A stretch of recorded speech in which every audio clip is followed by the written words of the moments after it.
back with a new reel, and my today's reel is about Indian Foreign Minister S. Jaishankar clear the thought of opposition parties in our country.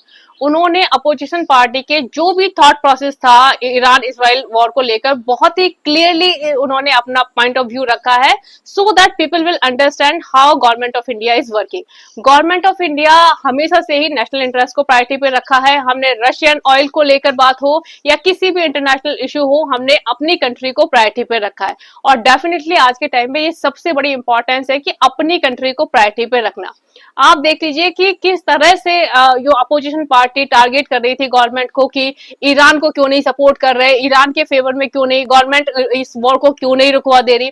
तो उनको ये समझना चाहिए कि Israel हमेशा से India का एक अच्छा डिफेंस पार्टनर रहा है। इंडिया के साथ डिफेंस टेक्निक्स यूज करता है इजराइल की। तो डेफिनेटली इंडिया ऐसे कंट्री का सपोर्ट करेगा जो इंडिया के लिए स्टैंड करेगा इंटरनेशनल लेवल पर। वहीं बात करी जाए यदि यूएस की, तो यूएस के साथ इंडिया के जो ट्रेड रिलेशंस है वो हाई वॉल्यूम पर है, मतलब बहुत बड़े बड़े लेवल पर हमारा जो ट्रेड है वो यूएस के साथ है। तो एकदम से हम यूएस के अगेंस्ट भी नहीं जा सकते, और इजराइल जिस तरह से हमें सपोर्ट करता है तो हम इजराइल के अगेंस्ट भी नहीं जाएंगे। हमारे ईरान के साथ बुरे रिलेशन नहीं है, तो इसका मतलब ये नहीं है कि हम उन लोगों को साइडलाइन कर दें जो हमारे लिए स्टैंड करते हैं। ऑपरेशन सिंदूर के टाइम पर देखिए कि किस तरह से इजराइल ने इंडिया को सपोर्ट करा है।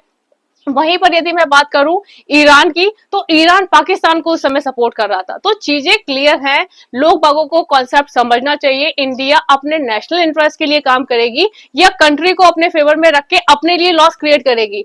हमने जहां पर भी हमारे नेशनल इंटरेस्ट की बात आई है हमने उसको प्रायोरिटी दी है, और आज के टाइम में ये चीजें बहुत मैटर करती हैं, क्योंकि जो जियोपॉलिटिकल सिचुएशन बन रही है, किस तरह से कंट्रीज एक दूसरे को टारगेट कर रहे हैं, यदि उस सिचुएशन में हम अपने आप को प्रोटेक्ट नहीं करेंगे या अपने नेशनल इंटरेस्ट के लिए काम नहीं करेंगे, तो डेफिनेटली ये सिचुएशन हमारे लिए थ्रेट क्रिएट कर सकती है। तो हम उन इंटरनेशनल कॉन्फ्लिक्ट के बीच में क्यों सफर करें जहां पर हमारा इन्वॉल्वमेंट ही नहीं है। तो हमें वाइजली डिसीजन लेना पड़ेगा, जो बेस्ट है वही करना पड़ेगा। इजराइल हमारे लिए डिफेंस पार्टनर रहा है, ईरान से हमारे कोई भी ऐसी कॉन्फ्लिक्ट डायरेक्ट नहीं है, तो डेफिनेटली हम इस वॉर के फेवर में नहीं है। हमने हमेशा से कहा है कि पीस को मेंटेन करा जाए।